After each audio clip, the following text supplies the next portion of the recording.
വിവിധ വിവാദ വിഷയങ്ങളിലെ മുഖ്യമന്ത്രി പിണറായി വിജയൻ എന്ന മറുപടി പറയുന്നുണ്ടായിരുന്നു. മുണ്ടക്കൈ ചൂരൽമല സന്ദർശനത്തിന് പിന്നാലെയുണ്ടായ സോഷ്യൽ മീഡിയ ആക്രമണങ്ങൾ മമ്മൂട്ടിയെ വേദനിപ്പിച്ചുവെന്ന് ബോധ്യപ്പെട്ടതിന്റെ അടിസ്ഥാനത്തിലാണ് അദ്ദേഹത്തോട് ക്ഷമ ചോദിച്ചത് എന്ന് മുഖ്യമന്ത്രി പിണറായി വിജയൻ.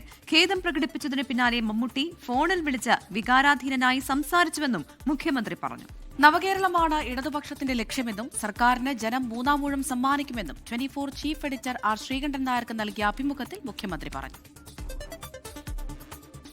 ഉരുൾപൊട്ടൽ ദുരന്തബാധിതർക്കുള്ള ടൗൺഷിപ്പ് സന്ദർശനത്തിന് പിന്നാലെയുണ്ടായ സോഷ്യൽ മീഡിയ ആക്രമണങ്ങൾ മമ്മൂട്ടിയെ വേദനിപ്പിച്ചെന്ന് ബോധ്യപ്പെട്ടപ്പോഴാണ് അദ്ദേഹത്തോട് ക്ഷമ ചോദിച്ചതെന്ന് മുഖ്യമന്ത്രി. സദുദ്ദേശത്തോടെയാണ് മമ്മൂട്ടി വയനാട്ടിലെത്തിയത്. അത് മനസ്സിലാക്കാതെ അദ്ദേഹത്തിനെതിരെ കടന്നാക്രമണങ്ങൾ ഉണ്ടായി. ഖേദം പ്രകടിപ്പിച്ചതിന് പിന്നാലെ മമ്മൂട്ടി ഫോണിൽ വിളിച്ച് വികാരാധീനനായി സംസാരിച്ചെന്നും മുഖ്യമന്ത്രി. ഒരു തരത്തിലുള്ള ദുരുദ്ദേശം അതിലില്ല. അത് മനസ്സിലാക്കാതെ കടന്നാക്രമിക്കുന്ന രീതി വന്നപ്പോൾ അദ്ദേഹത്തിന് വല്ലാതെ വേദനിപ്പിച്ചിട്ടുണ്ടാവുമല്ലോ എന്നാണ് ഞാൻ കരുതിയത്.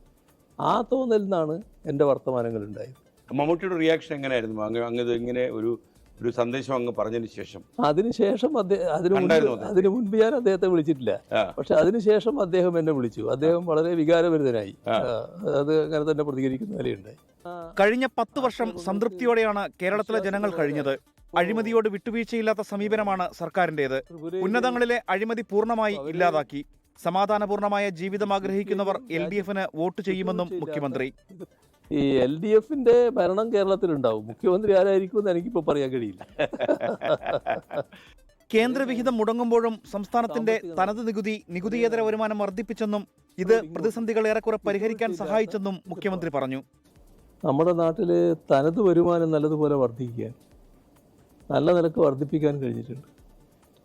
കേരളത്തിൻ്റെ തനത് നികുതി വരുമാനവും തനത് നികുതിയേതര വരുമാനവും വർദ്ധിപ്പിക്കാൻ കഴിഞ്ഞതുകൊണ്ടാണ് വലിയ അല്ലലില്ലാതെ പോകാൻ നമുക്ക് കഴിയുന്നത്. പൗരത്വ നിയമത്തിലടക്കം ന്യൂനപക്ഷങ്ങളുടെ ആശങ്ക പരിഹരിക്കാൻ സർക്കാർ മുന്നിലുണ്ടെന്നും മുഖ്യമന്ത്രി പിണറായി വിജയൻ.